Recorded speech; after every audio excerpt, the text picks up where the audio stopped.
Just a minute. Just a minute. What's the matter? One of our songbirds has gravel in his beak. What do you mean, Rudolph? I detected several very sour notes. So did I. Well, so did I. Who was it? I'm not sure. Let's try it again and see. Okay. When you wore a tulip, a bright yellow tulip, and I wore a big red rose.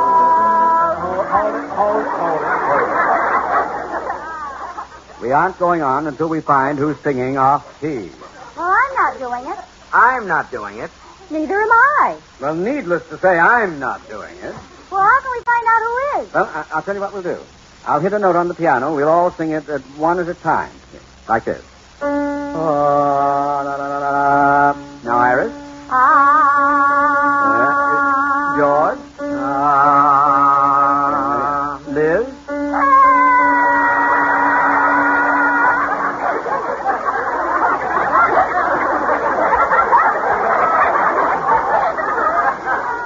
At ease, Mounties, we found our man. Wait a minute. Are you insinuating that I'm the one? Well, Liz, we sang the same note and you sang a different one. That proves something. Sure, you're all off key. Look, Liz, we don't mean to hurt your feelings, but you do sing flat. I do not. Oh, now, it's nothing to get upset about. Some sing, some don't. Well, if you don't think I have a good voice, come over and sing with me when I'm taking a shower. Shall I bring my own towel? Rudolph. Well, it was her idea. Come on, let's sing something else. Yeah. How about button up your overcoat? Fine. Yeah, Fine. that's a good one. Let's go now. Liz. What? I don't know how to say this exactly, but this quartet has just become a trio. I don't get to button up my overcoat? No, honey. You get to button up your lips. Well, I think you're all being mean. I'm sorry, Liz, but there's no place for sentiment in group singing. A sour note is a sour note, even if it's your best friend. Well, who'll sing my part? Oh, we'll manage somehow. We just won't oil the piano stool. All right for you. Now, all together. Button up your overcoat when the winds are free. Take good care of yourself. You belong to me. Oh, nobody wants me. I'm going out in the garden and sing with the worms.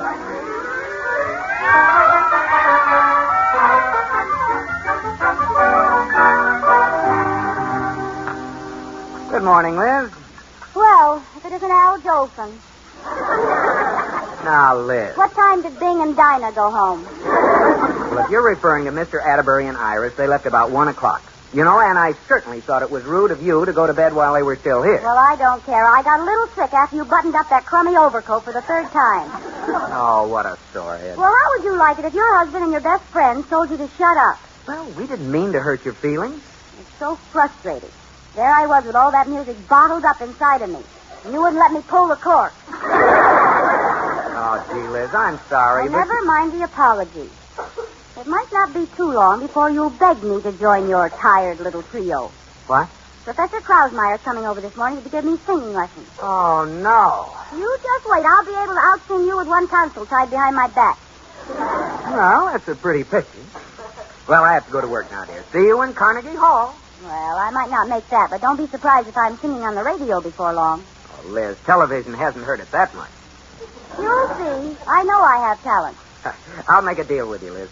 The day you sing on the radio, I'll roll an egg down Main Street with my nose. I'm going to hold you to that, George Cooper. So just remember it.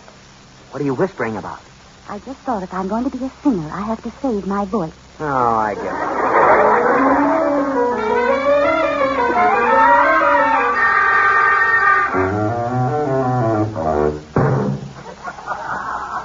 Mrs. Cooper, what are you doing? I'm spraying my throat, Katie. All us singers do this. Oh? What's in the atomizer? Nothing. I don't know what I'm supposed to use yet. Oh, Mrs. Cooper. Oh, that must be Professor Krausmeyer. Oh, I'll let him in. Hello, Professor. To the mountain, where the house will be filled with music again. 9? 9. Hello, Professor Krausmeyer. Ah, how is my pooper? And your pooper was poop. tired of being made fun of, Professor. Are you sure you can teach me to sing? Oh, certainly. I have my own theory that if you can talk, you can sing. Hit me the Z.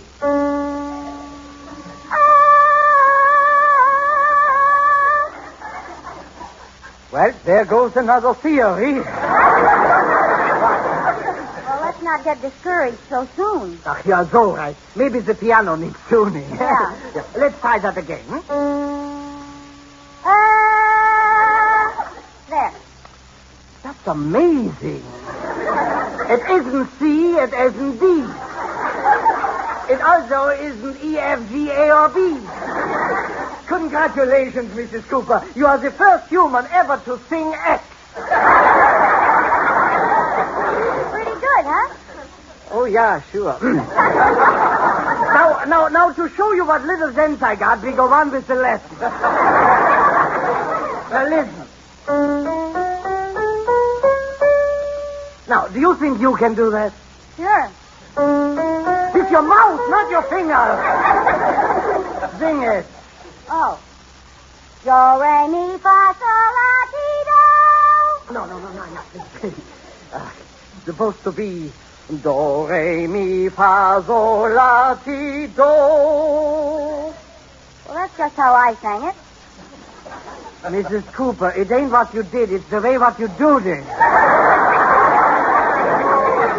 The tones are supposed to be bear-shaped.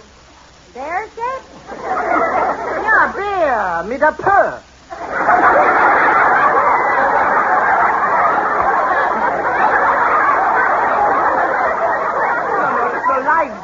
Like this. How now, brown cow. Oh, the large end of the bear comes out first. Well, let me try it. How now, brown cow. Mrs. Cooper, did you hurt yourself? No, Katie, I'm all right. I thought a murder was going on. Mrs. Cooper, just sing something for me. Your favorite song, please. Well, I guess it's Stardust. I love that song. Sometimes I wonder why I spend the lonely night dreaming of a song. The melody haunts my reverie, and I am one Enough. What's the matter? You loved that song? Yes. I wouldn't want to hear you sing one you hate. You mean you don't think I have talent? Oh, no, please. Sit down, Mrs. Cooper. Now, look. The world of music is divided into two separate groups. The performers and the listeners.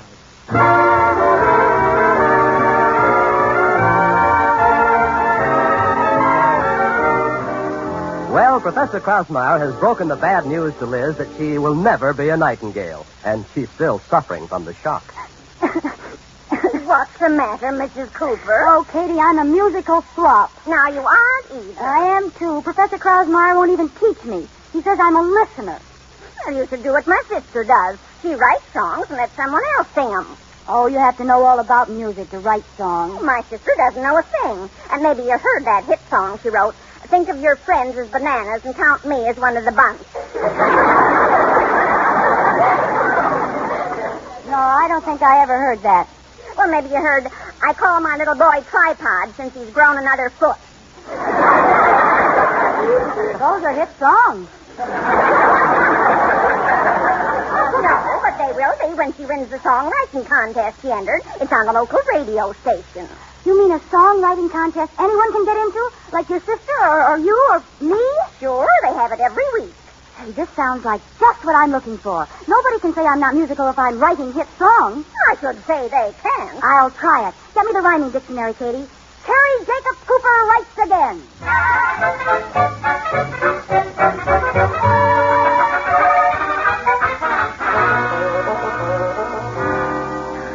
Mrs. Cooper, you've had your nose buried in that rhyming dictionary for 2 hours. Are you still working on that song? Yeah, I need a good rhyme. Rhyme, time, sublime, crime, chime. What? I've been looking at this so long I've got rhymes on my brain. chain, pain, complain, electric train. My goodness, Mrs. Train. Cooper, stop! I'm trying, frying, drying, dying. Yeah, that's it. I'll close the book. Hook, nook, look, hook, snook. Oh. Oh, well, I think I'm all right now. How's the song coming? Well, I've sort of got a tune, but the words won't come. Well, there's the door. I'll get it, Katie. Oh, good morning, Mrs. Cooper. Oh, hello, Mr. Wood. What can I do for you? Well, Katie told me that you entered a songwriting contest. I thought I might help you. You know, I used to write lots of songs for our college glee club. Of course, I don't have the time anymore. Well, Mr. Wood, we'd make a perfect songwriting team. You have talent and no time, and I have time and no talent. Well, what are we waiting for? Put her there, partner. A new team is born. Wood and Cooper. Wood and Cooper.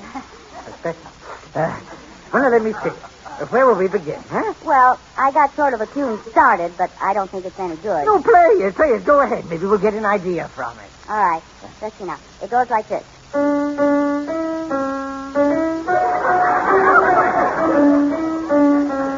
Just a minute, Mrs. Cooper.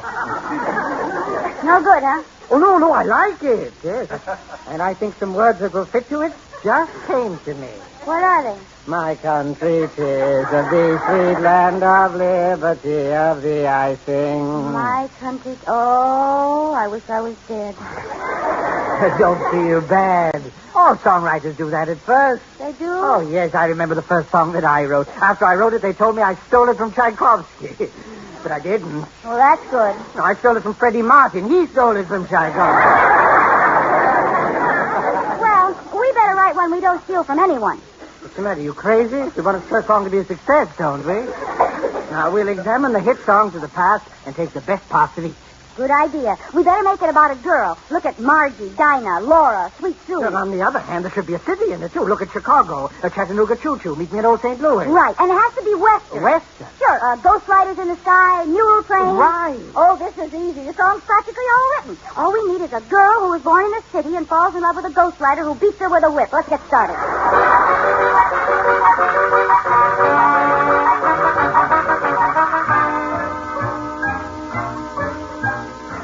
Sit down, Mrs. Cooper. You've been pacing up and down all afternoon. Oh, I can't help it, Katie. This is the day they decide on the winning song. Mr. Wood went down to see if he could find out anything ahead of time. Won't it be wonderful if you win? Oh, I'm afraid to think about it. Oh, I'll get it. Get away from that phone. Well, sorry, Katie. Hello? Hello, Mrs. Cooper.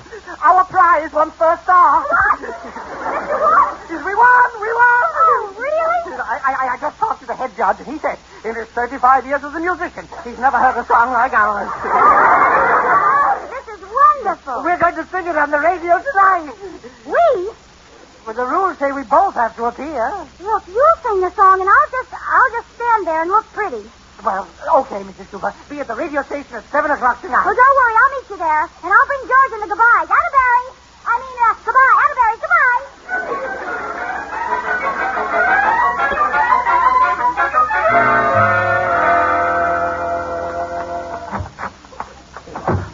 Hello, Mrs. Cooper. Oh, hi, Mr. Wood. Everything's all set. George and the Atterburys are sitting in the audience.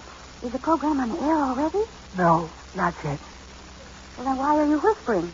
I'm not. I've got laryngitis. Mr. Wood, if you've got laryngitis, who's going to sing our song? Here's the music. Oh, no! No, I can't do it. No, you'll have to, or we won't win the prize. Oh, how can you do this to me? Now, don't worry. I'm going to help you. How? You'll sing, and I'll sit there and look pretty. But I can't sing. I'm a natural-born listener. Come on, they're ready for us. You've got to go through with it. Oh. And here they come now, the winners of this week's Writer's Song Contest, Mrs. George Cooper and Mr. Benjamin Wood. That's me, George. I'm a songwriter. Hooray for Liz! Is there any secret you can give to prospective songwriters, Mrs. Cooper? Well, yes. We found that all you need to include is a girl's name, a city's name, a western feeling, love, and some double talk. Well, that's right from the horse's mouth, folks.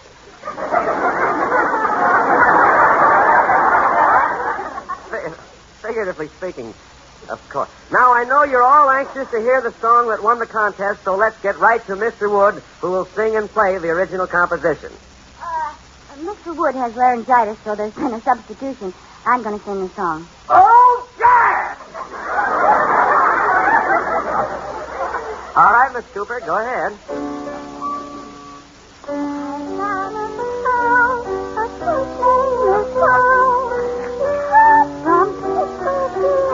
Wait a minute, Mrs. Cooper. Wait. Can't you sing louder than that? Sing louder. I'm shouting. Please, Mrs. Cooper, try to give us more volume. You'll be sorry. You keep out of this, George. Oh, but Liz, you're laying an egg. Well, I may be laying it, George Cooper, but you're going to roll it down Main Street with your nose. Oh, I forgot. Quiet, please.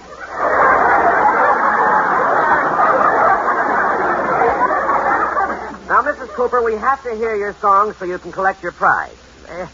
Here, maybe I can sing it with you. Oh, would you? Hey, do you think you'll know the tune? Well, it's tricky, but maybe it'll come to me. Okay. Once again, Mr. Wood.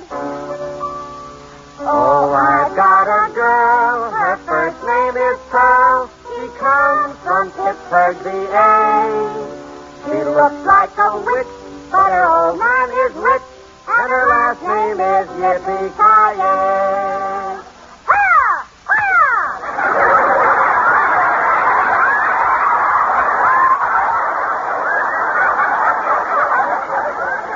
Now, Yippee-Ki-Yay.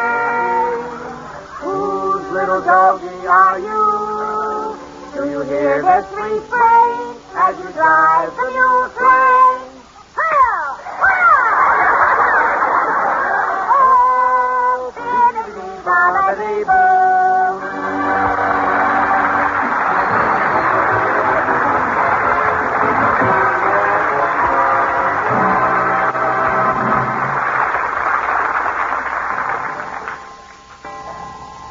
George, wake up.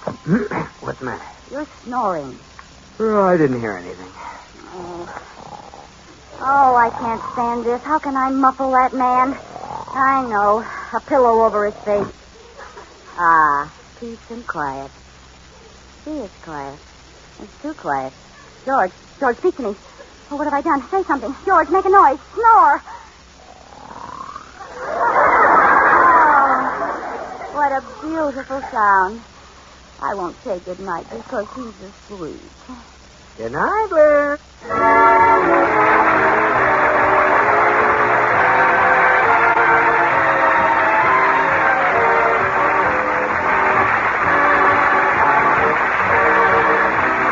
My Favorite Husband has been presented through the worldwide facilities of the United States Armed Forces Radio and Television Service.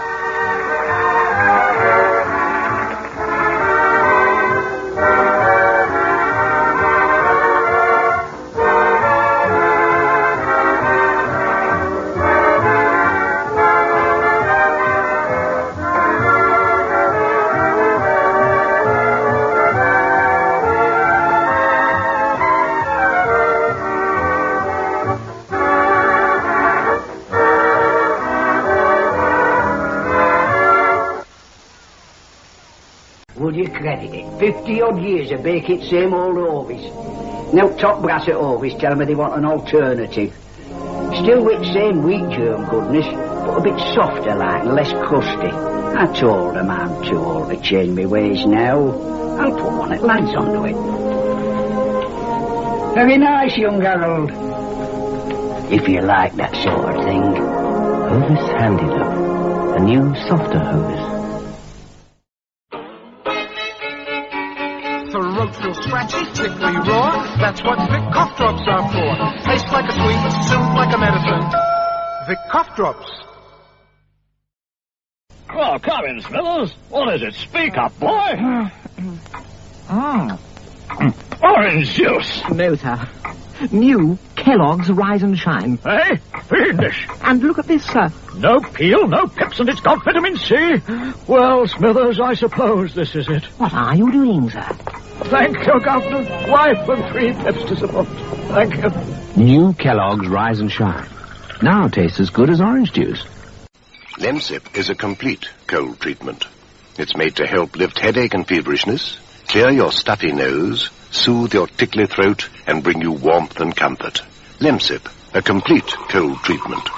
I've been gardening in white gloves, just to prove that dirt can't hide from New Tide. Tide's been intensified to bring you cleanness no other low-priced powder can beat. I'm going to hide these filthy gloves in the pockets of these cords.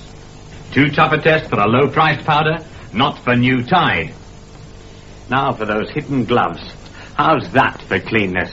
Proof that dirt just can't hide from intensified Tide. Try it.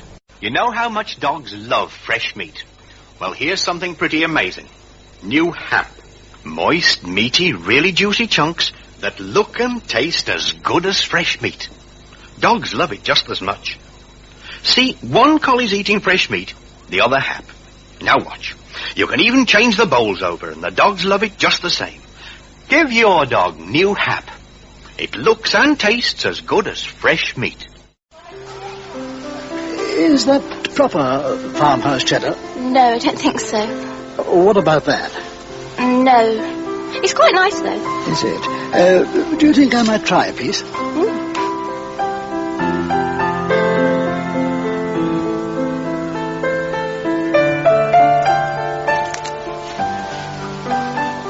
I'll have 2 ounces, please. Jacob's, the cream of cream crackers. This is the 1940s radio channel from the Rocket Classic Radio Network. Frontier Town, the saga of the Roaring West.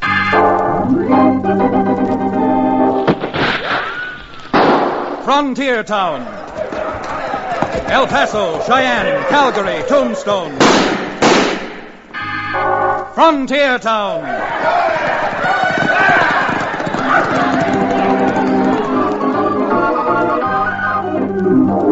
Here is the adventurous story of the early West, the tamed and the untamed, from the Pecos to Powder River, Dodge City to Poker Flat. These are the towns they fought to live in and lived to fight for, teeming crucibles of pioneer freedom. Frontier Town!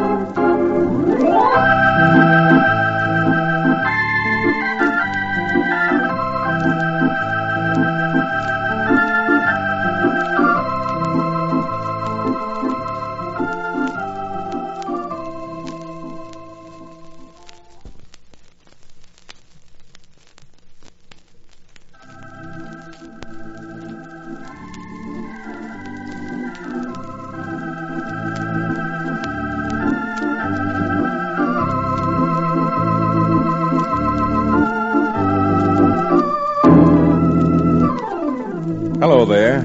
If you ever happen to be in the frontier town called Dos Rios, well, here and now you've got an invitation to look me up. My office is over Cherokee O'Bannon's Dos Rios livery stables, and I'm Chad Remington, frontier lawyer.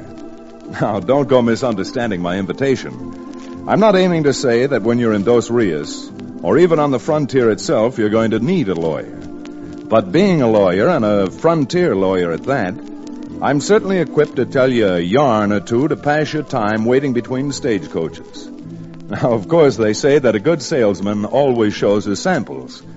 So, here's a sample of a yarn and an adventure which I'm only too happy to spin for you.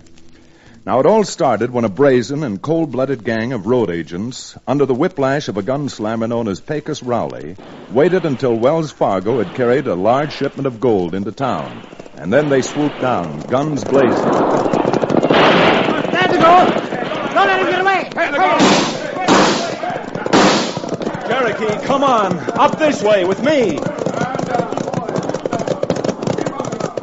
Just keep riding, Chad. I'm right behind you.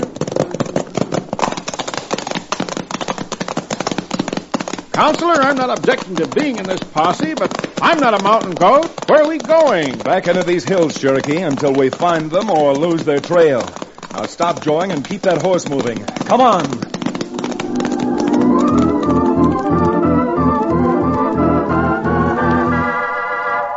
It was only a 50-50 chance cutting off that way back through the crags, and instead of finding Pecos Rowley and his crew, we lost their trail. But there was enough evidence of which way they went.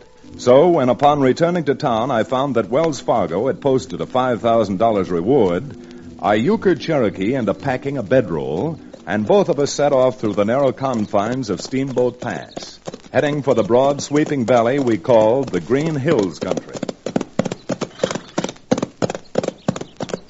Chad, I think this whole thing is a lot of nonsense. And a wild goose chase. That doesn't sound like you at all, O'Bannon. $5,000 would buy a lot of things, including the one thing you like best, and the counter-irritants to cure your hangover after. Bosh, piffle, and fiddlesticks.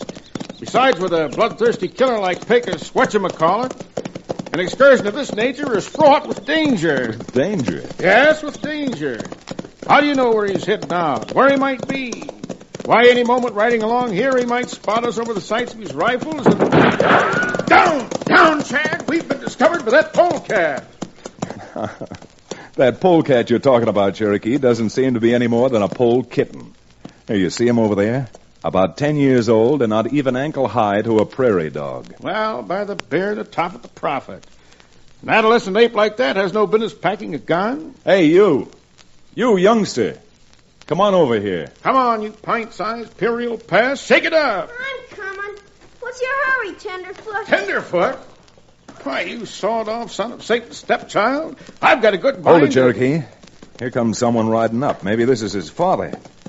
Over here, mister. You go and snitch on me and I'll bust you both one. Ho, boy. Something wrong here? I heard a shot and... Well, I'll be dogged and branded Chad Remington. Ike Davis. Now, what in name of all that's sacred are you doing out here in Green Hills country? Last I heard of you had a place over in San Juan Basin. Been over here for most 2 years now, Chad. See, you ain't changed none, Cherokee. A moment ago, I was almost changed. This rambunctious, rowdy little runt almost blew my head right off my shoulders. I did not. And with that purple nose for a target, I don't see how even a child could miss. Oh, but seriously now, a Winchester 30-30 is nothing for a youngster this age to play with, Ike. I know, Chad. And believe me, he wasn't playing. What? You have the audacity to stand there and defend this immature imp? Moreover, you're starting to sound as if you were his father, which, beg your pardon, we know you're not. Well, I don't blame you for not knowing, Cherokee, but I am Mickey's father. His father? Now, wait a minute, Ike. If you're trying to pull my leg, it doesn't stretch that far. I've known you for 15 years. This youngster must be at least 10, and up to 2 years ago, you weren't married. That's right, Chad. But if you ride over to my place, you can just see the roof of it through those trees. I've got a lot to talk to you about, and a lot to explain.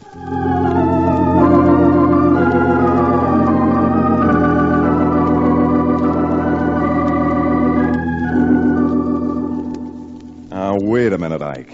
You'll have to go a little more slowly. Now, tell me that last part just once more, about how you got married. Well, I thought by moving to the Green Hills country, I might do better than I did over in the San Juan Basin. But with no money and not being able to hire much help, things got worse instead of better. Uh-huh. So, being able to do most of the outside work myself, what I needed was a woman to look after the house and the little chores. Well, to make a long story short, I run an ad in one of them matrimonial magazines. You mean that you actually advertised for a wife? I did, and I got one. And I must say that Nellie's a fine girl. Fine girl. Oh, then this young hoodlum is her son, is that it? Mickey? Oh, he really isn't so bad. The trouble is, this is the first time he's ever been out in the country. You see, the man Nellie was married to before was an Easterner. Came from Brooklyn. Well, that certainly explains a lot, except for one thing. Just how is it you let a 10-year-old youngster pack a rifle? Well, to tell the truth, in the last couple of days we've been looting food out of our cellar. We don't know how or who's been stealing it, but it's got so bad that unless we put a stop to it, we're going to be going hungry ourselves pretty soon. Well, I'd certainly be careful with a youngster who's new to the West handling a gun. And now, Ike, I'd like very much to meet your wife. Oh, Nellie'll be in pretty soon.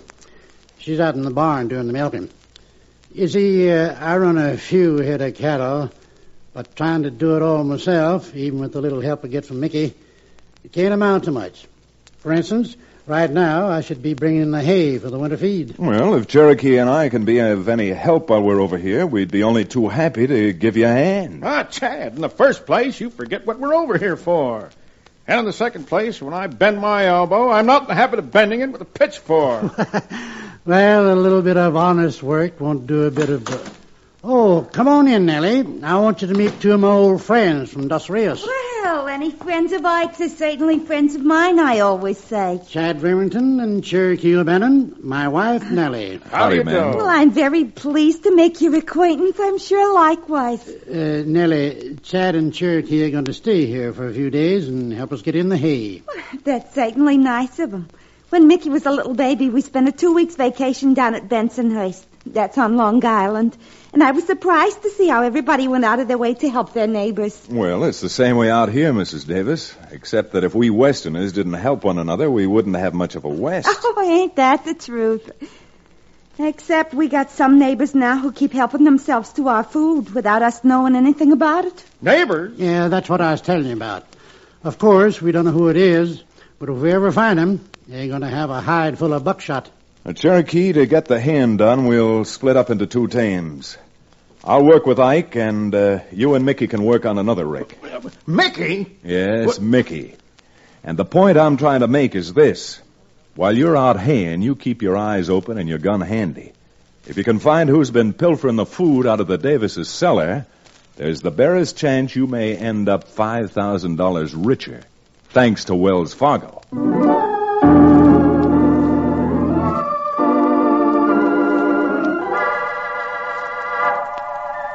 Of course, I mentioned the $5,000 to get Cherokee to go to work, having no idea that the wide loop I was throwing might settle awfully close to the truth. Because Pecos Rowley and Lefty, one of his men, were hidden out not 2 miles from Ike Davis's little ranch. Well, Pecos, how about it? We sure could use some more food. All you seem to do while we're hiding out in this barn is to eat. Nothing but eat. Yeah, I know, Lefty. And with every sheriff between Dos Rios and Denver looking for us, I don't dare show my face for a while. And just hanging around makes me nervous. And hungry. Well, it's a good thing this deserted place is just a couple of miles from that Davis ranch, or we'd be eating twigs and grasshoppers. How about it? You want to ride over there and sneak into their cellar again? Yeah, but I sure don't like walking them 2 miles over there, them 2 miles back, loaded down. Well, why can't we take the horses? Yeah, and have someone spot us? Nothing doing. Not while the hay in that field is up to our shoulders and we can walk through it without being seen. Come on, I'm getting hungry again. Let's go.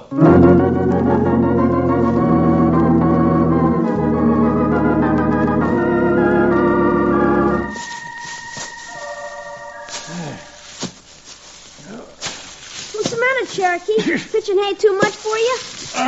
Well, no, Mickey, but I just thought that we'd stop now here for a few minutes. I could give you a lesson or two on how to shoot that rifle. Are you kidding? I bet you couldn't hit the broadside of the Flatbush Avenue car barn. Oh, I can't, eh? Here, give me that Winchester and I'll show you. Now, the first thing to do is to hold the rifle lightly. Don't pull the trigger. Squeeze it slowly, like this. Now, I'll pick a target the other side of the hayfield and show you how to aim.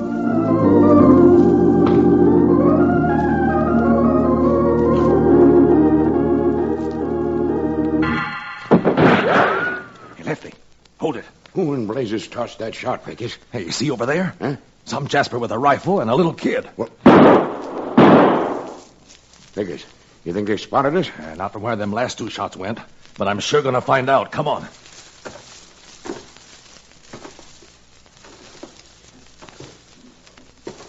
Now, are you getting the idea, Mickey? Why, you ain't hit nothing yet.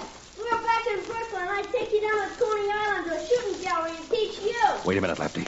What's going on here, anyhow? If you'd keep your lip buttoned up, maybe we can find out. Cherokee, I'll bet you're afraid of guns. Afraid of guns? Why, listen, my urban urchin. You know the reason why Chad and I are up here in the Grass Hills country? Why, we're up here to capture one of the worst crooks in the entire West. Pecos Rowley. Why, that big mouth... Lefty, leave that gun alone. You ain't doing no shooting out here. Because I just got an idea that's going to take care of both of them and give us money to burn. Come on. We're going back to the hideout and start this thing working.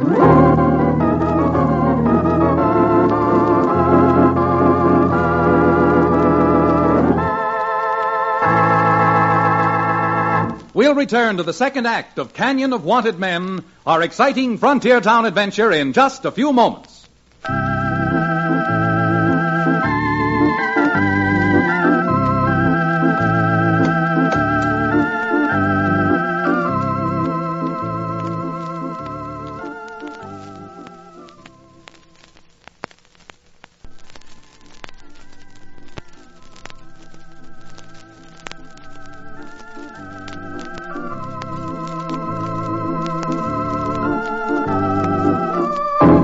And now, Frontier Town.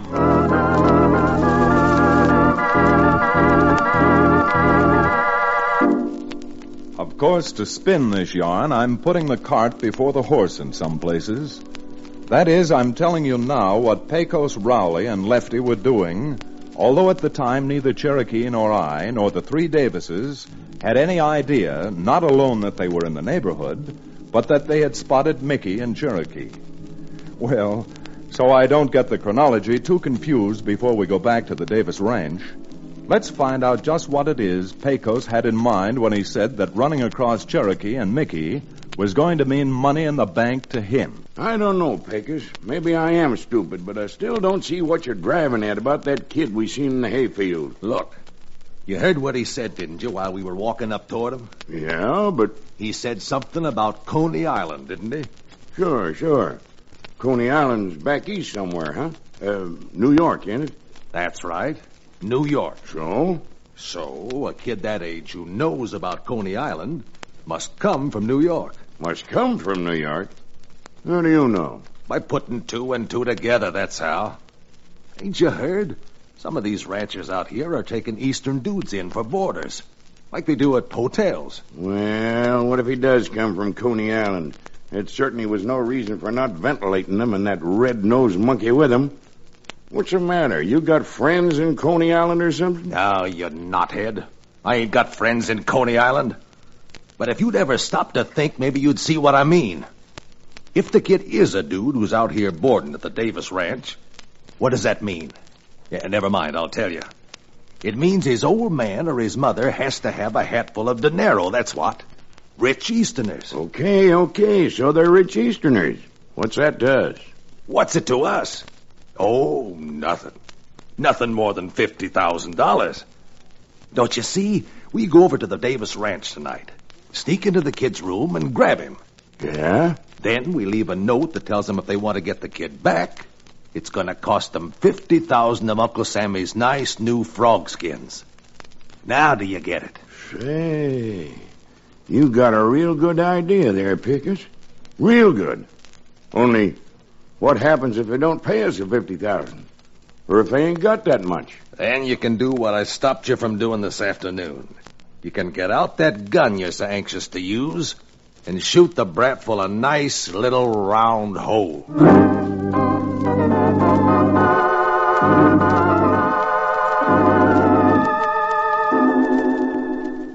Mickey, Mama doesn't want to tell you again. It's time for you to go to bed. Ma, give me a chance to finish, will you? I haven't told you how Cherokee threw 2 4-bit pieces. Oh, those are $50, Ma. He threw them right up into the air. And before they hit the ground, bang, bang, he put holes in both of them. Well, I must say that's mighty good shooting, Cherokee. It was nothing at all. Nothing, really. It would have been an easier story to believe if Cherokee had thrown Chinese yen up into the air. They got holes in them already. Yeah, but they got square holes. And there's nothing square about good old Cherokee. Well, Cherokee looks as if you've made yourself a conquest. Mickey seems to think you're quite a hero. I sure do. He captured Billy the Kid single-handed. And Cherokee's promised to teach me how to ride a horse. I mean, ride one good. He owns a livery stable. Then, Mickey, you better look out that he doesn't sell you a couple of bottles of his genuine Cherokee Indian rattlesnake oil along with it. All right, Mickey, you've heard your story. Now it's time for you to go to bed already. Oh, look, Ma, I got a keen idea. If you'd let me go riding with Cherokee tonight, so he could really teach me how to ride a horse, then by tomorrow, I bet you I'd be able to help you with the chores around here. Ride down and bring in the cows, I mean. It wouldn't surprise me a bit if it could help by tomorrow. All right, Ike. What do you think? You're Mickey's father, too, you know. Oh, let him go. An hour isn't going to make much difference. And knowing that Cherokee found that pint bottle I had hidden in the kitchen, it might keep Cherokee out of trouble, too.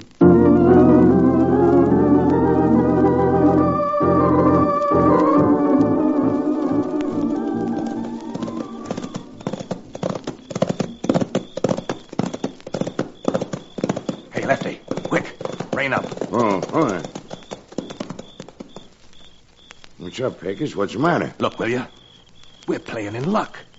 Ain't that the kid and the fellow we seen him with this afternoon riding toward us? Yeah, looks that way. Now wait till they're almost on top of us. Here they come, boss. Okay, Lefty. Now start throwing some lead around their ears.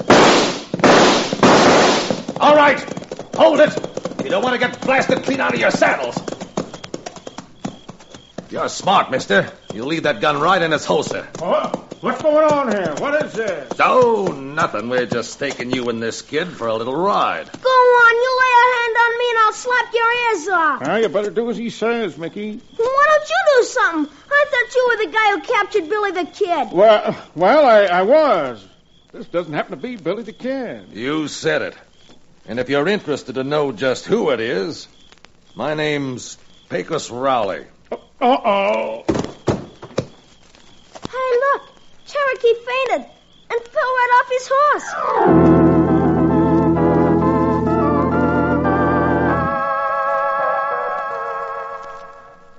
Oh, now, believe me, Mrs. Davis, I'd give my right arm if I knew what happened to Cherokee and Mickey. No, Chad. You've got to do something. You've got to. Now, don't go to blaming Chad, Nellie. Oh, I'm as much at fault as anybody, I guess. But I think with your help, Ike, maybe we can find him. Oh, Chad, you mean you know what happened to him? Well, about a mile from here, I found tracks where 2 horses had stopped. And I also found some empty shells. Tarnation thunder, Chad. You mean there's been a shooting? I don't know what I mean yet, Ike. Except that the hoof tracks seem to lead past the fence at the south of your hayfield and over through those aspens. Through the aspens? But Ike told me there was nothing over there except an old shack and a barn that are deserted. Deserted, and some folks say haunted. Oh, no. Oh, now, look, man. You got to pull yourself together. You'd better go into the kitchen and fix yourself a cup of strong coffee. Ike, go strap a gun on and get yourself a horse. We got some trailing to do, and I'm afraid that this time every second counts.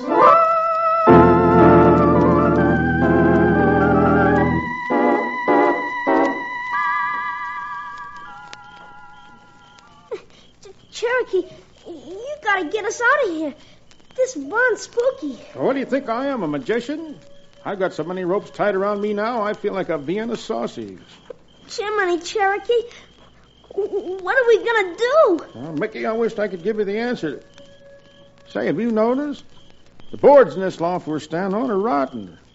If we're lucky enough, maybe I can bust them through like this.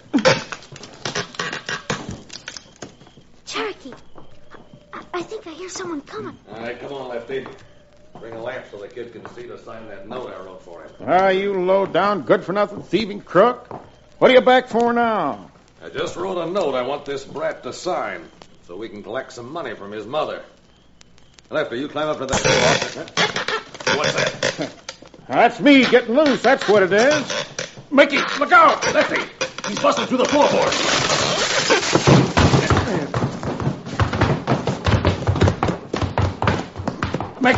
Mickey, run for it. Hey, quick, Lefty. Grab that kid. Let go! You let go! Oh, you concerned brat. Now I got you.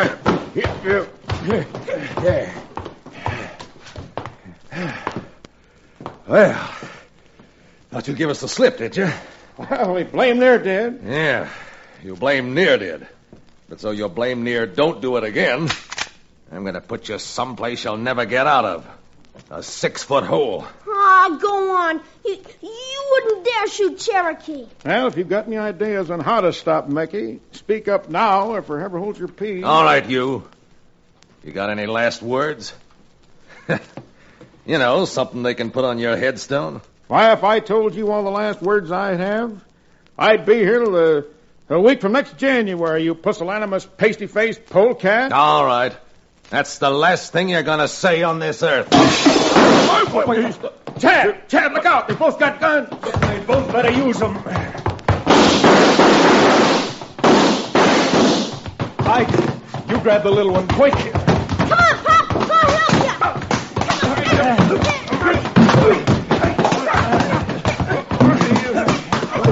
All right, you hold him, Chad, and I'll slug him.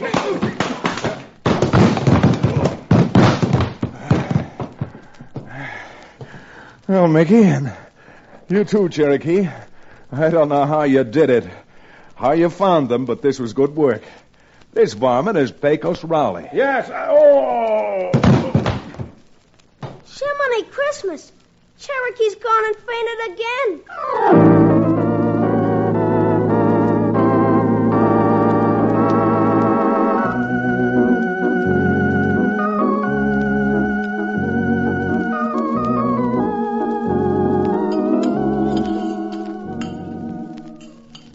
Nellie, without a doubt, it's the finest vegetable soup I've ever eaten. In fact, I'd say this soup will grow more hair on a man than my rattlesnake oil. Of course, on the wrong places. Yeah, if you think this is good, Cherokee, you ought to taste the soup Nellie makes called clam chowder. Coney Island clam chowder. But you don't have clams out here, of oysters. And they're too expensive for folks like us to buy anyways. Yeah. My mom's a swell cook. Well, with Pecos' trial coming up at the end of this week, you'll be getting your share of the Wells Fargo reward money.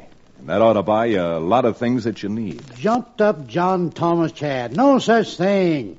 That reward belongs to you and Cherokee, not me. Oh, maybe not to you, Ike. But Mickey is certainly entitled to his share. Oh, shucks, Chad. I didn't do nothing. Oh, the tickets you didn't. Well, you bit that horrible-looking lefty on his gun arm so he couldn't use it.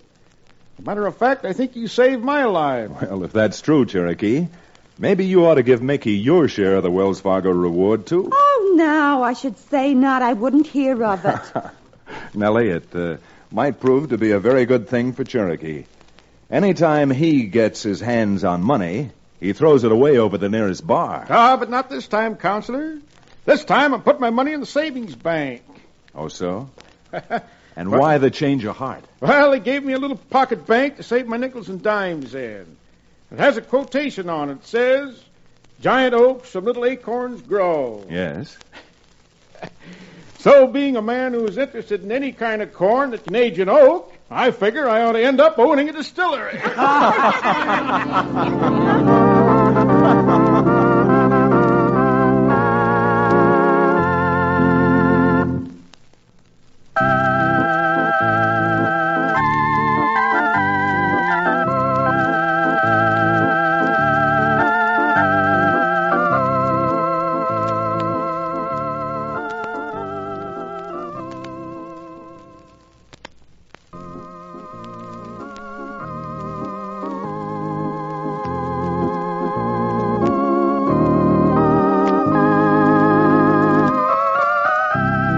Frontier Town, starring Reed Hadley and featuring Wade Crosby, is a Bruce Ells production. Story and direction by Paul Franklin. Music written and played by Ivan Ditmars. Be sure to be with us again, same time next week, for another fine action-adventure story with your favorite young Western star, Reed Hadley. And now this is Bill Foreman telling you that Frontier Town comes to you from Hollywood.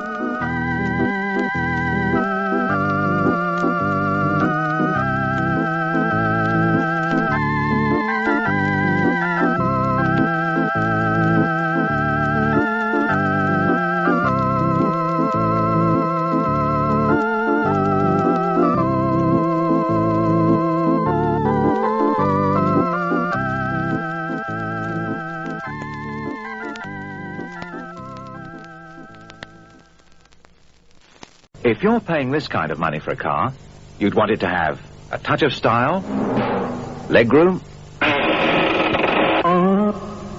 4 doors, and all that.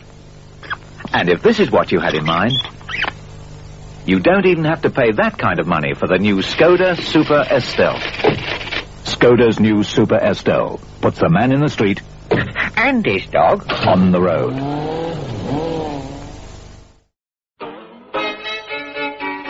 Throat real scratchy, tickly raw. That's what Vic cough drops are for.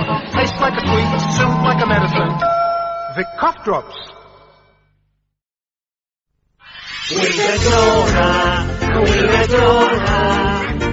Doing things in a very special way. We adore her. Nothing surer. You're the one that can brighten up our day.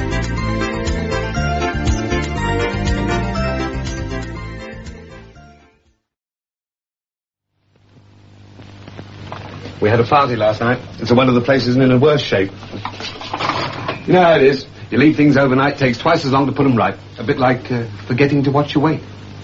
Still, I watch mine every morning with the Kellogg's Special K breakfast. Fruit juice, black coffee or tea with lemon, a big bowl of Special K, a little milk and sugar, less than 250 calories the lot. The Weight Watchers breakfast with Kellogg's Special K. The tasty way to help you stay trim. Honey Monster's hunting for a sticker and swap card. Free in every special pack of Sugar Puffs. So he can stick the stickers and swap the animal cards. Honey Monster's got an elephant and Uggy's got a... Bear. Sugar Puffs. With a sticker and a swap card. Free in every special pack. Keeping the radio memories alive thanks to the sponsorship of John Paul Pet. Pet care with a salon pedigree. Visit jppet.com today.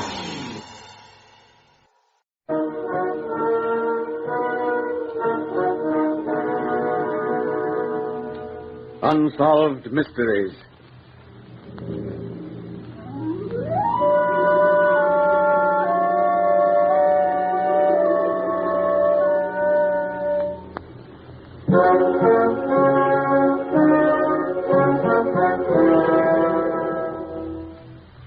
Out of deference to persons who may still be living, character names in some of these true unsolved mysteries have been changed.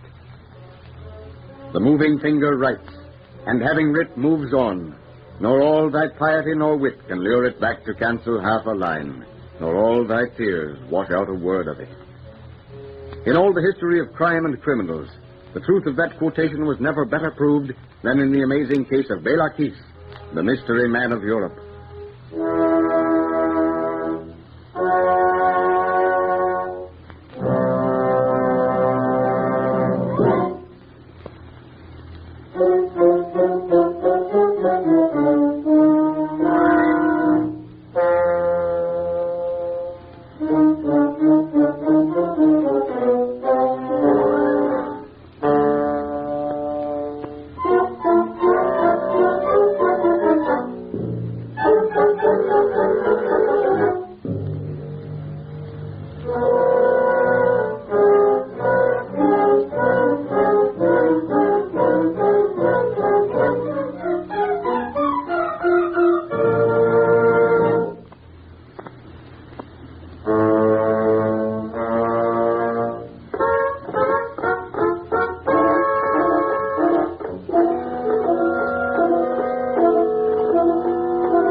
It is the year 1914.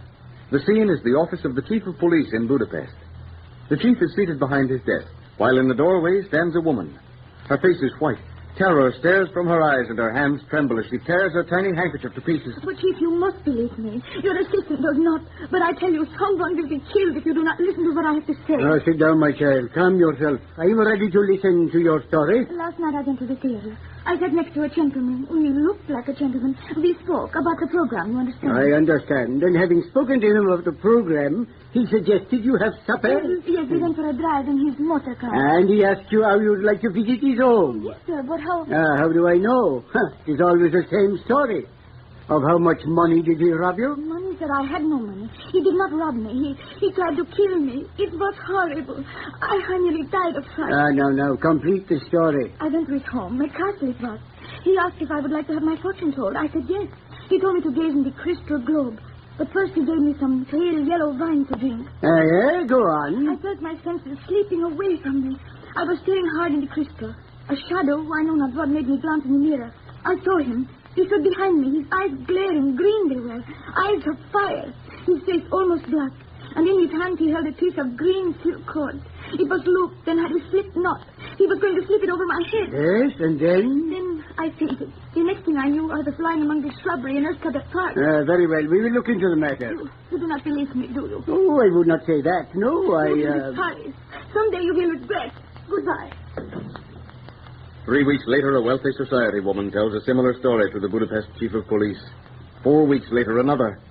In each instance, the description given by the women of the castle, of the fiend who drugged them, is the same. The World War breaks out, and the police department is disrupted. But the citizens of Vienna and Budapest are terrified at the alarming number of missing women. On farms, in gardens, behind hedges, in abandoned buildings, bodies in various stages of decomposition are found, and all are bodies of women. The chief is frantic, and with a woman assistant and 2 detectives scouring the countryside in search of a building that will answer the description of the castle, he meets a government official.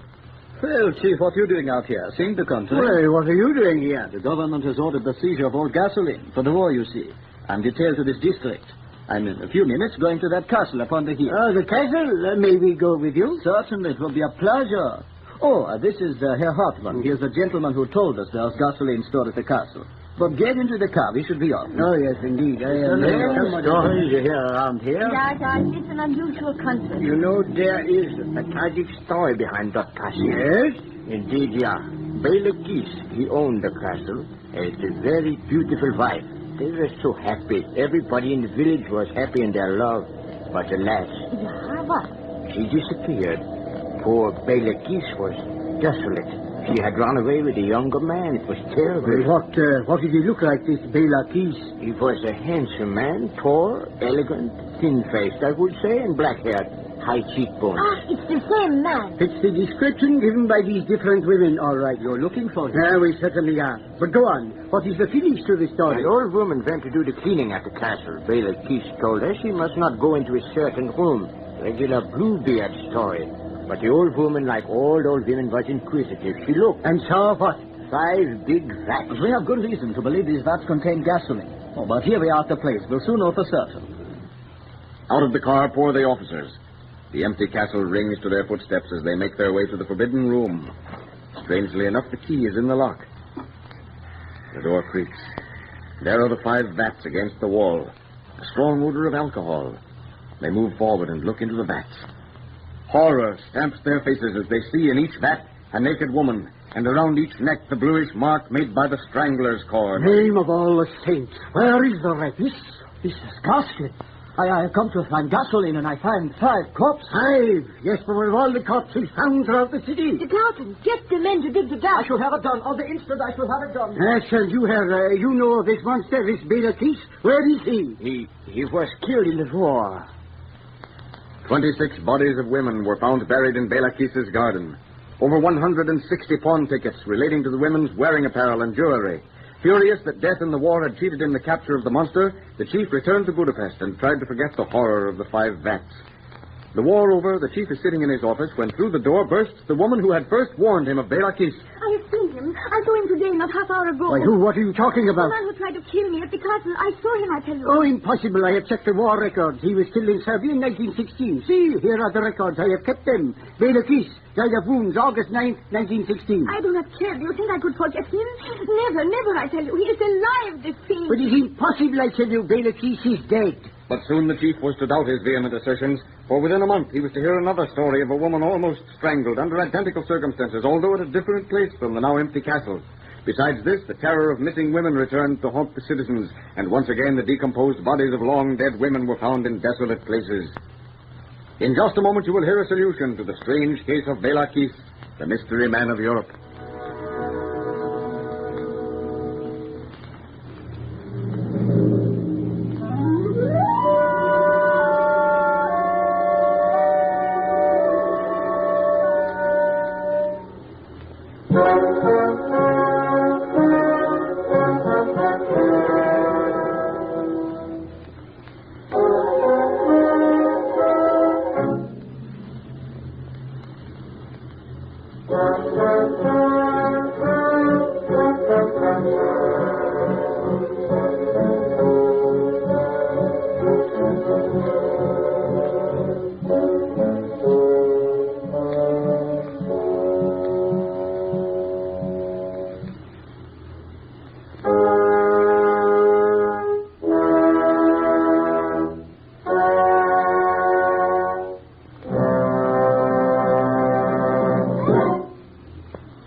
Ladies and gentlemen, inasmuch as any solution must of necessity be supposition, liberties of time, place, and character have been taken in the solution for which you have been waiting.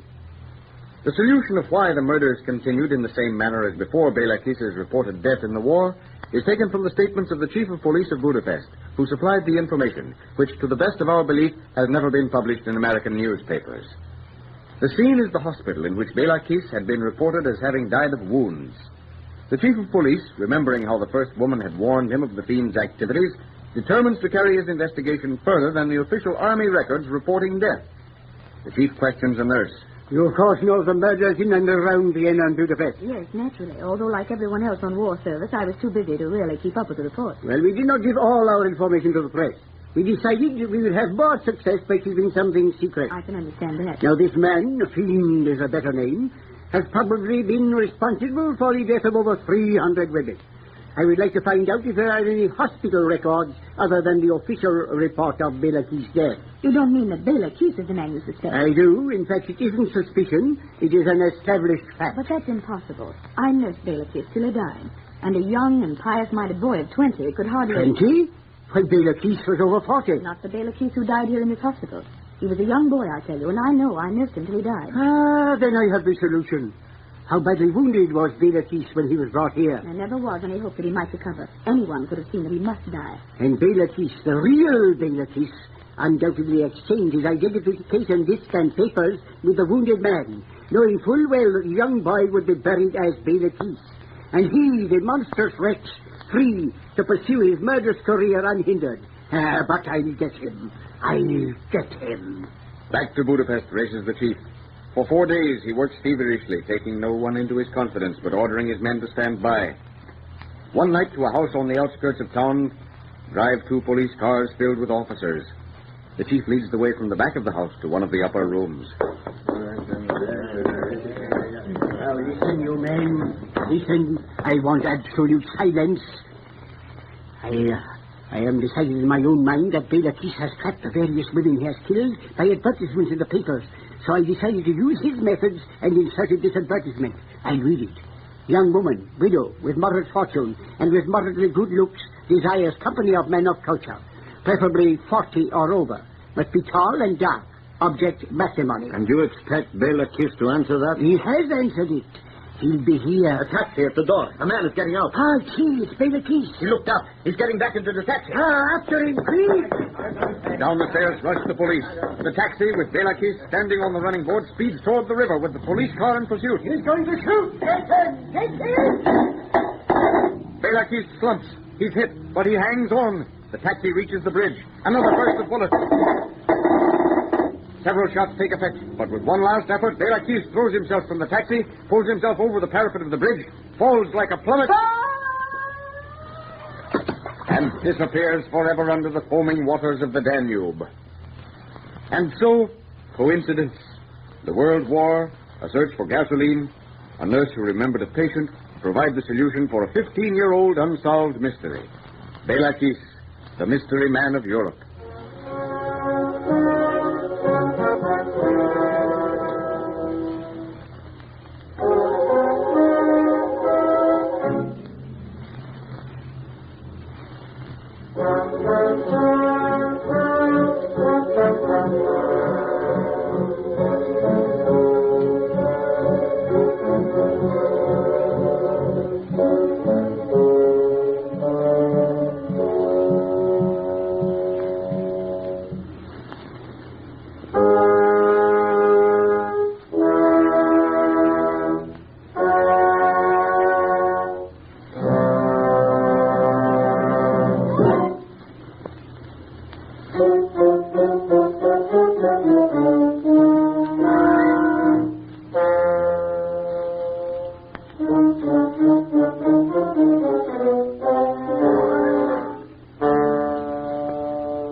Compare Square Deal's Surf with any other leading detergent and see how much more powder you get. Buy Square Deal Surf and get 18% more powder. 18% more whitewashing. You know, cats have minds of their own. That's why we love them. They really do know what they like. Tibby. Tibby's a meat lover, and now he's easy to please with Kitty Cat meat and liver dinner. All the meat he loves, and tasty liver too. It might have been cooked specially for him. And Tabby? She's happier than ever. She likes both the Kitty Cat dinners. Now from Kitty Cat. Fish and liver and meat and liver dinners for your cat. Cats know it's good for them. This is the 1940s radio channel from the Rocket Classic Radio Network. Ladies and gentlemen, the secret word tonight is people. P-E-O-P-L-E. Really? You bet your life.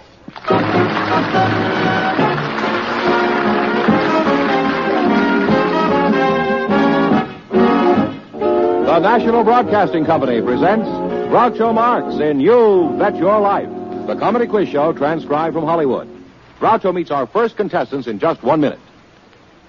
Hi, Joe. Say, I just heard the good news. What are you going to do with the money? Well, the missus and I figure to buy some property when I retire in 67, so we're investing in Series H bonds now. That way we keep the money safe till we want it, and we get a good income from it in the meantime. If you have $500 or more to invest, ask your bank about Series H bonds. An interest check in the mail every 6 months from Series H bonds. Over the maturity period, 9 years and 8 months, your bond earns an average of 3%. Hold a $500 bond to maturity, and it earns you $147.75 interest. And your money is guaranteed safe by the United States government. If you need cash, you can redeem your bonds at par after the first interest period by giving a month's notice. For safety, for guaranteed current income, invest in Series H savings bonds in denominations of $500 and up. See your banker for full details.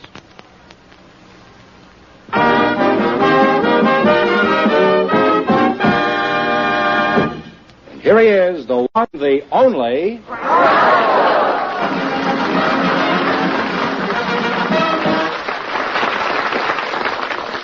Well, here I am again with a chance for each of our couples to win up to $10,000. And if any of them say the secret word, they'll win an extra $100.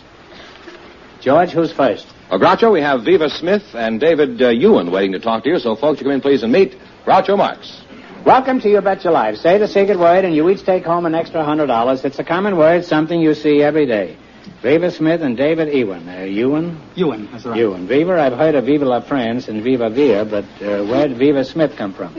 Well, Groucho, I was born in a little town called Weir City, Kansas. Weird City? And it's not even on the map. Oh. Weir. Weird City, yeah? Weir, W-E-I-R. Oh. It was a coal mining town. Coal mining? Not anymore. They've got all the coal out of the ground now. I'm a coal miner's daughter, in fact. Oh, you are? You don't look like a coal miner's daughter. At least you're not very lumpy. You're kind of chubby. You're more the bituminous type.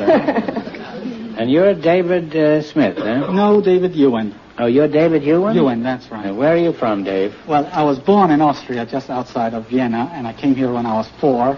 Went to the schools in New York City. What sort of work do you do, Dave? I'm a musicologist. Oh, well, that sounds real classy. What is the music? Is that a piano tuner? Well, I've written about 35 books on music, which have been translated in about 10 languages, and they cover just about every facet of musical activity. I've done... Rock and roll? No, not rock and roll, but I did do a book on popular music called Panorama of American Popular Music. Don't you call Music. rock and roll popular music? No, it isn't music. Oh. It isn't popular. It is popular, but it isn't music. Well, let's leave rock and roll out of it for this week. Huh? Who is writing music you do like? Who's your favorite composer today? Well, in contemporary American music, I would consider Richard Rodgers. Well, he's great. Why do you consider him, well, as opposed to all the others? Well, my last book is a biography on Richard Rodgers. Oh, I see. Are you married? Yes, I am. Oh. How did you meet your wife, Viva? Viva's not my wife. Oh. Well, who is your wife? How did you meet her and how? I don't really remember how I met her, probably introduced by my friends. Do you still regard them as your friends, these people? Yes, I do, because I probably introduced them to their wives. Oh, well, that's one way of getting even. Now, tell us again how you met your wife, and this time lie about it. Well, I was going to tell you how she fell in love with me, if you want to know. That I do remember. Well, that I don't believe, but go on with it. You see, we were just friends. Is one incredible story after another here. Oh, this really happened. We were just friends. And one day I happened to tell her that I played poker with the Four Marx Brothers. And she was as crazy about the Four Marx Brothers as I was. So that was the day that love walked in. Well, you couldn't have played poker with the Marx Brothers. None of us ever had any money. But I did. Oh, I see. Well, you sound pretty bitter. You better tell us the whole story now. Well, here's what happened. You were appearing on the Broadway musical stage for the first time. I think it was I'll Say She Is. Yeah. Were you married then? No, I was a youngster. 1925. I was born 1907, so I was 18. What went on during this game? Well, I came down to interview you for one of the magazines. And when I came in, you were in costume already, and you were the five of you, because there were five brothers then, were playing poker. What I didn't know was that the Four Marx Brothers, playing poker with the Four Marx Brothers is not an orthodox procedure. I was asking you questions, and while you made me punch drunk with your crazy answers, Chico would look into my cards, he signaled to Harpo, and then when Harpo had better cards than I had, he would raise me. And when he had the worst cards, he'd tear up his cards, and Chico gave him another 5 cards. When the game was over, I didn't have an interview and I didn't have any money because I lost $7. Well, that's the Marx Brothers, all right. What'd you do? Did you call the cops? No, I didn't. Chico gave me back the $7. Oh, he did? Oh, yes. No, then it couldn't have been the Marx Brothers.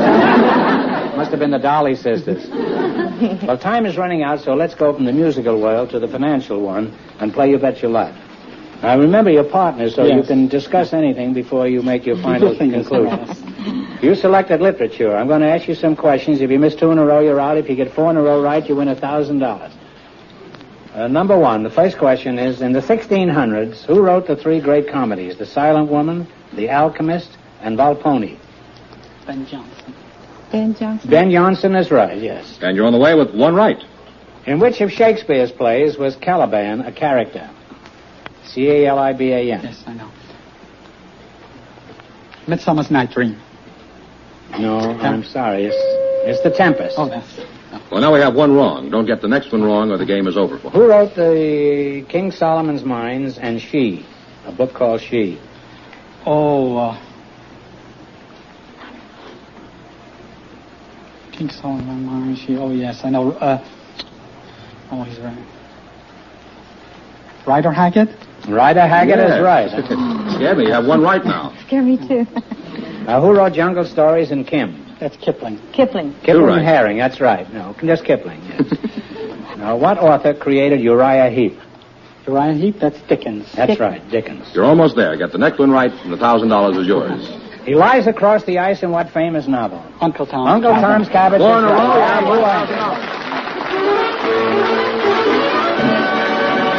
Hold it now, wait a minute. Hold it.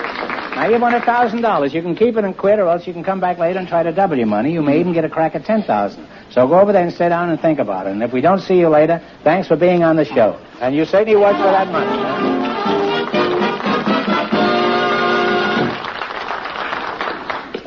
In just a moment, our second couple will join Groucho to play You Bet Your Life. Whenever you want things to be just right, be it here or there or day or night. You make it Pabst, 'cause Pabst makes it perfect. Yes, Pabst makes it perfect. Just as we always have ever since 1844. So next time, you make it Pabst, because Pabst makes it perfect. America's Blue Ribbon beer from the Pabst Brewing Company, Milwaukee, Wisconsin. Yes, Pabst makes it perfect.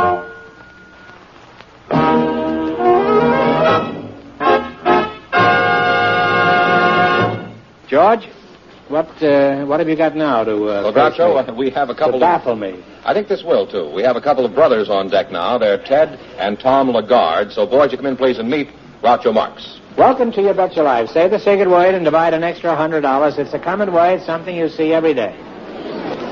Ted and Tom Lagarde, quadruplets, huh? Twins. I thought so, because you're both wearing the same kind of neckties. Where are you boys from? Well, we're from Mackay, North Queensland, Australia. Is that the real McCoy? A lot of people call it Mackay, and a lot of people call it Mackay. It's the stutter. Well, you said the secret word. You said the secret word, people, so you and your father each get $50. It's 50 for you and 50 for you, Dad. Are you married, Tom? No, we're single. No, this is Tom, isn't it? I'm Tom. Oh, you're Tom. Well, are you married? No, we're not married. You're not married? No, Joe? we're both single. Why? If we meet a couple of twin girls that we like, we'll... A couple of twins? You mean you want 4? No, twin girls. We meet twin girls, we'll get married. You would? Oh, wouldn't it be confusing for twins to marry twins? You'd never know whether you were kissing your wife or squeezing your sister-in-law. Well, what would you expect from your prospective brides? Well, we expect them to be able to cook, wash, clean, knit, darn, socks. Likes to stay home and, not to be the boss. I see. In other words, what you fellas are looking for are unpaid domestics, is that it? Well, kids, you can forget it. You'll never get married. American girls like to cook, wash, and clean, but not the way you want. What they want to do is cook their husband's goose, wash their hands of the kids, and clean out the joint bank account.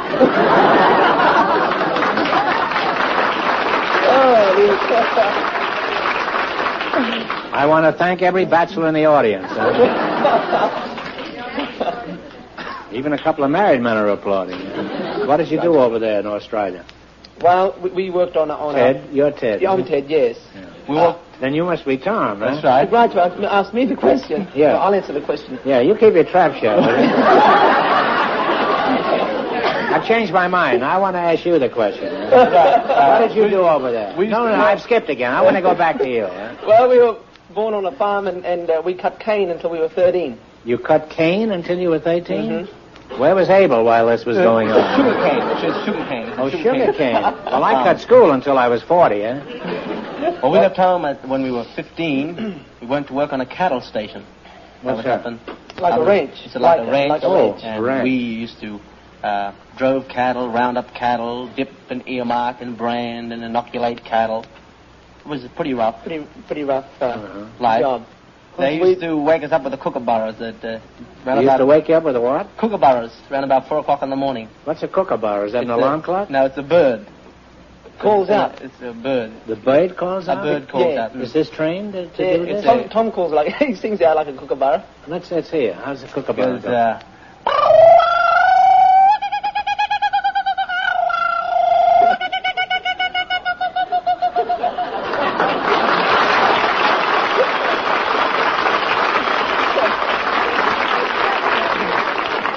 That wouldn't get me out of bed. That would get me under the bed.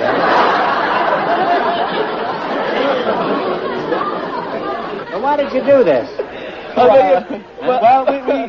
thought it was like the movies.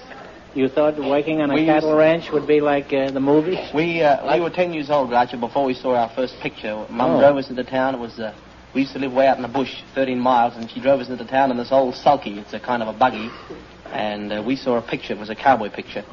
And so we thought, well, that's what it would be like. But it was pretty tough. It was rough. We only used to get How much did you get? £3 a week. How much? 4.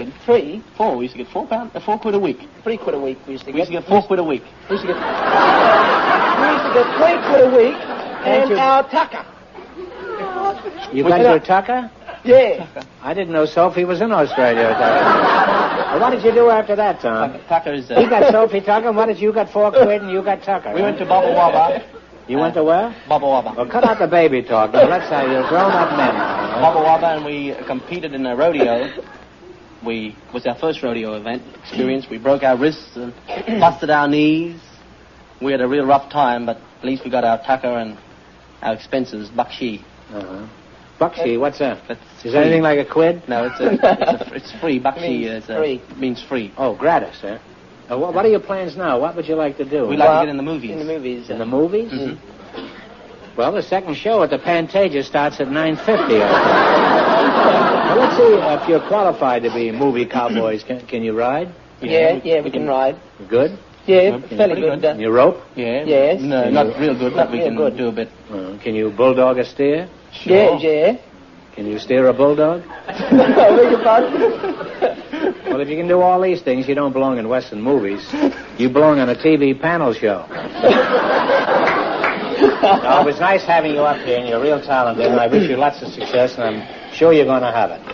Thanks. Now, let's see how well you can do in the quiz, and let's hope you do well. You selected professions of famous people. If I'll ask you some questions, if you miss 2 in a row, you're out. If you get 4 in a row right, you win $1,000. Remember, before you answer, talk it over with your brother. Eh? Righty. Yeah, give me the profession of Chester W. Nimitz. Nimitz. Nimitz. You heard of Nimitz? You never heard of the guy in Is the he light before. American? Is he American? Groucho? He's American. Such his fame, huh? Well, let's take a guess at Nimitz. He's anything to do with science? He was the admiral of the Pacific Fleet. He was the head of the whole Pacific Fleet. Well, unfortunately, you didn't know that, so you have one wrong. Righty. If you don't know Nimitz, I'm afraid to ask you the next one. All right, who was George Arliss? George Arliss. What was his profession? He was a... A-R-L-I-S-S. George Arliss. Wasn't he in, show business, Tom? He was a show business. Show business. Yes, that's right. You're on the right track now. You have one right. Get 3 more right, and you'll have $1,000. You fellas make me nervous.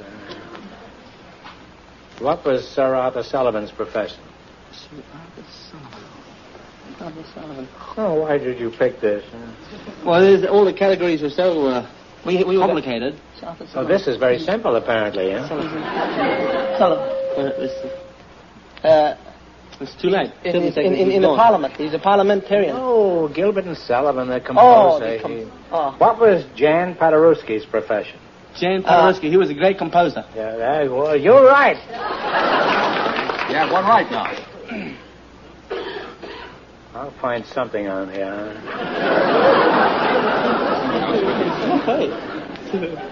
Who was Les Darcy? Les Darcy's a great fighter. From where? From Australia. That's right.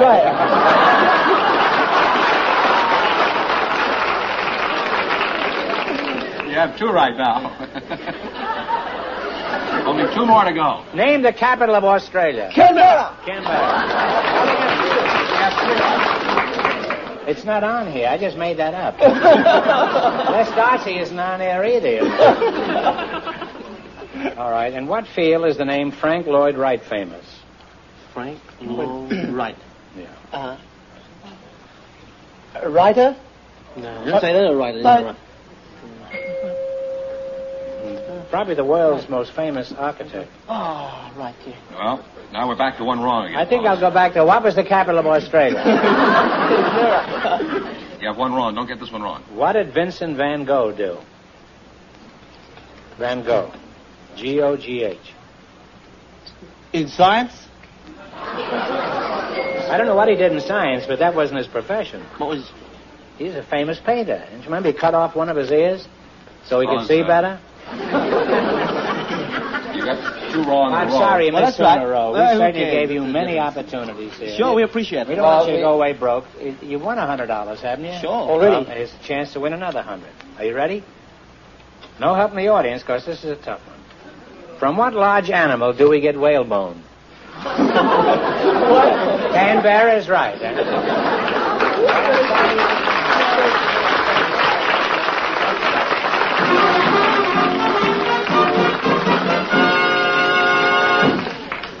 We'll find out if our first couple will try for $10,000 in just a moment. In centuries past, this was the sound that used to get the news around. Yes, in centuries past, the people on one side of the hill beat the drum to share the news of the world with the people on the other side of the hill. And since the world in those days was a smaller, more easygoing world, this was enough to get the news around. Ours is a chaotic age with critical events flashing across the face of the earth. Fortunately for us, we can keep up with these events because we have at our fingertips the fastest means of communication ever devised. We have radio. And NBC Radio with news on the hour keeps you alerted to world events wherever they happen, as soon as they happen. From ages primitive to present, people have wanted to keep up with events. In our day and age, this is the sound that really gets the news around. This is Leon Pearson inviting you to keep up with the news on the hour all day, every day, over most of these NBC stations.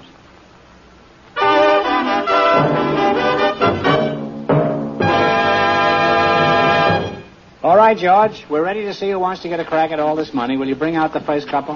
All right, Groucho. Viva Smith and David Ewan. Would you come back, please?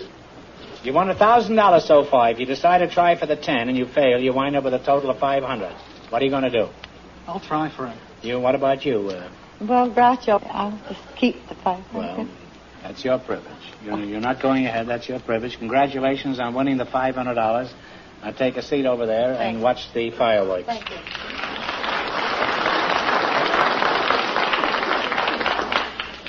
You're ready to go to try for the big question? I'd like to try. Think of a number between 1 and 10. 7. 7. Give the wheel a twist.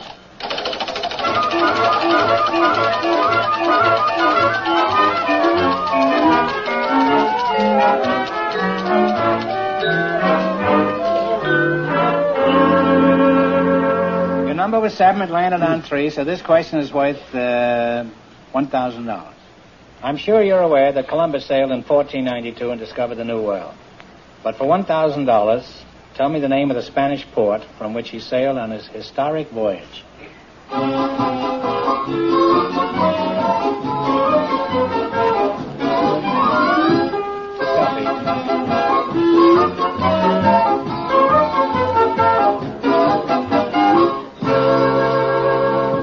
Take a guess? Well, I know that this city is not in Spain, but I always thought he sailed from Lisbon. No, it's Palos. P-A-L-O-S. Palos, Spain. Sorry you missed it, but you wind up with $250. Congratulations, and thanks for being with us.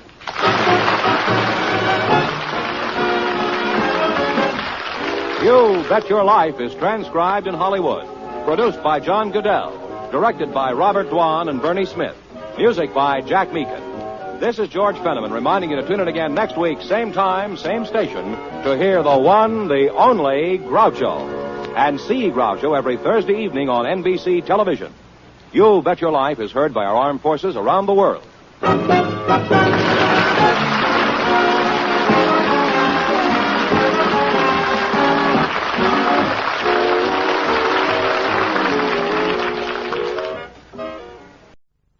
We adore her.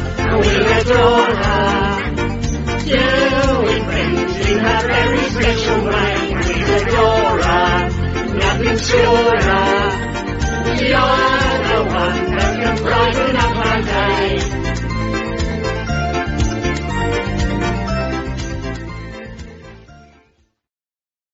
You know how much dogs love fresh meat? Well, here's something pretty amazing. New hap. Moist, meaty, really juicy chunks that look and taste as good as fresh meat. Dogs love it just as much. See, one collie's eating fresh meat, the other hap. Now watch. You can even change the bowls over, and the dogs love it just the same. Give your dog new hap. It looks and tastes as good as fresh meat. Here, do you know something? If you stop eating bird-eye beef burgers and eat these cheap ones, Alright. you'll save Mum enough money to buy me a Leeds United tracksuit. Fantastic. I mean, they look the same, don't they? Might look same, but they don't taste the same. You can't tell the difference. Well, I can. The cheap one's yours. Bird's eye. Somehow other beef burgers just don't taste the same. I'm crunching my polo, dear Liza, dear Liza. I'm crunching my polo, dear Liza, crunching. The nicest thing about the mint with the hole is that it's smooth and never crumbles.